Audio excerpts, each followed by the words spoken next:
Hi, it's Becky Brown here, and today we are going to talk about how to control your anger before it controls you. There's a verse in Psalm 37:3 that reads, "Stop being angry, turn from your rage, do not lose your temper. It only leads to harm." If it were only that easy, if you could just stop it. If you've had a difficulty with anger or have felt angry for a long time, it has already started to control you. Anger is a good emotion. It is a God-given emotion. It helps us to know when things are not right. However, it can also become a habit. It can become a reaction, and it can become controlling. And you've heard the term anger management. Well, it's not so much managing anger as it is controlling it. And the difference is that sometimes when we think we're managing anger, it's really just getting pushed below the surface. And what we want to do is do the work so that we are free of the reactive anger that we might have. There might be something that happened in your life that has just a deep-seated anger. I know sometimes with victimization that can occur, that there's just this deep wound that has not been healed. And so there is this reactive anger that is occurring over and over again in your life.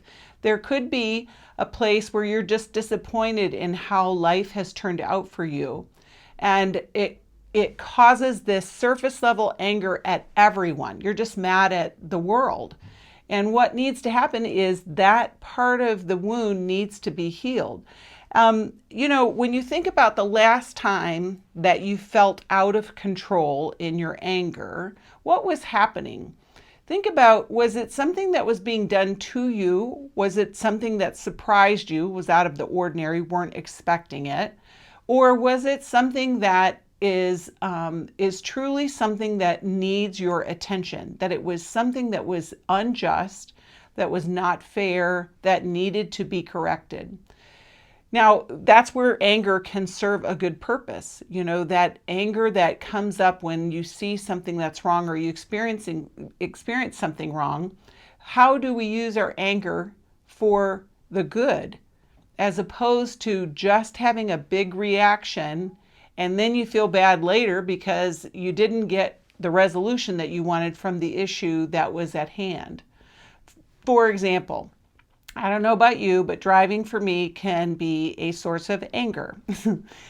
Just today on my way here, I was driving the speed limit. I'm not really a fast driver. Well, maybe just a little bit. But there's this expectation that the road's going to be wide open for me to do what I need to do. And there was a big semi truck that pulled right in front of me and, of course, was going below the speed limit because it's got a big load and everything. Well, if I'm not in a good place, that can send me into frustration land and anger all over the place. I'm sure that you've had those experiences if you've ever driven a car. The challenge, though, is to recognize there are going to be things that come into my lane, so to speak, that I have to respond to. It doesn't require a big reaction, a big anger reaction. When you learn to control how your reactive anger is happening, you will have more peace. It's not, you don't want to get into the idea that you can never be angry. Some people will quote the verse, the Bible says, "Don't let the anger go down on your wrath." And the comedian Phyllis Diller from a million years ago said, "Stay up all night and fight." Well, that's not the answer either. The idea, though, is to recognize I'm feeling angry. This is what I'm angry about. What can I do? What are some resources that I have? Who can I talk to? Who do I need to talk to? See, those are some steps that you can process. Now, if you're living with somebody who has an anger problem, and that anger actually is controlling the relationship. I once remember a client whose husband was very angry, and going back to like the traffic thing, he one time got out of his car and assaulted the driver in front of him for cutting him off. That's when you know your anger is out of control and is controlling you. Because you know what? If you're in your right space and your right mind, you're not going to have a big reaction to somebody cutting you off in traffic like that. The goal with our anger is to have it for the purpose that it was created, to recognize things that are unjust and to correct them, to recognize when things are wrong and we need to do what we can to make them right, but also to know that the anger that we have should not control us. The anger that we have should not control us.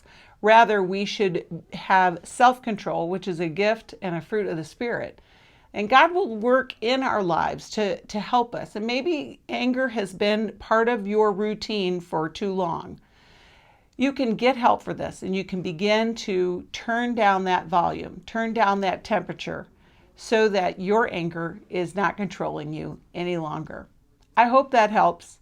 If you need help dealing with your anger, give us a call today.